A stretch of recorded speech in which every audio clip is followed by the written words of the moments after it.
అంటే ఆ లక్ష్మీ నరసింహస్వామి కంటే అమ్మగారు కలికీనే చిలుకల కొలికీనే అవునే మధురంపు మొలకనే చక్కనైన భార్యనే స్వామివారికి ముద్దుల భార్యనే నా పేరు ఆదిలక్ష్మీదేవి అంటున్నది అమ్మగారు. అవునే అమ్మా 10,000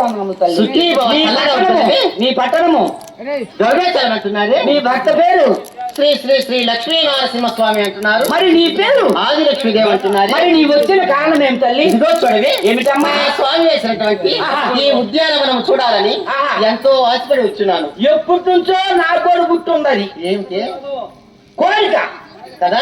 కోరిక కలిగి ఉంది మనసులో. కలిగినది అప్పటి నుంచి పోవాలని ఉంది. అవునా? యాడ పోయినా కుదరలా. అయ్యో నేను కూడా వస్తానమ్మా. వెళ్దామా? వనానికేనా? సరే వనానికి వెళ్దాం. కానీ పోదాం.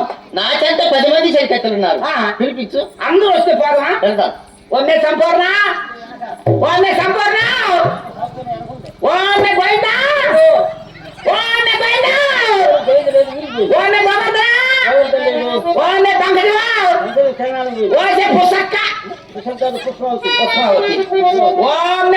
ఒన్నే ఎండ చూసావా, ఒన్నే సుబ్రజు, ఒన్నే సామ్రాజ్యమా. ఎవరు లేరే? ఓ అమ్మ ఒక్కరు లేరమ్మా.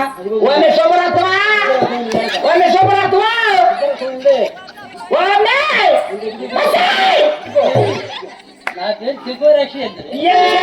అంటయ్యా. శుభరత్వం లేదు. కట్టికి పోయిందా చెట్టుకి పోయిందా మిరపకాయకి పోయింది. ఎక్కడే ఆయన శుభరత్నం అసలు లేదు. అయ్యో అవునా? అందరూ పోయినారు బంధుకోళ్ళు. మనమే ఉన్న ముగ్గురు వాళ్ళు. సరే మనం ఇల్లు వెళ్దాం. కానీ వనం చూద్దాం. పద పద పద పద.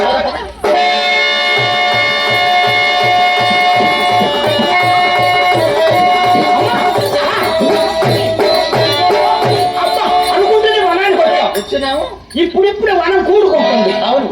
ఆడకసిన మొలస్తుంది బాగా. అయ్యో అవన్నీ కొయ్యాలా? కొయ్యాలి కదా. అమ్మో వనం ఎలా ఉన్నది? వనం మాత్రం బాగుందమ్మా. పేద బాధులంగా బడలాట ధనంగ కట్టూర కామంత గోవిదాల మంతాల తాళ అల్లులు మల్లులు సమజాలు సంపంగిలు గులాబీలు శామంతులు నిలబోతున్నాయమ్మా. అయ్యో అప్ప కమ్మని పుష్పాలు రాలి వాడి చెండు వాడి రాలి సువాసనలు వస్తున్నాయి. ఈ వాడిని పువ్వులు చూడు.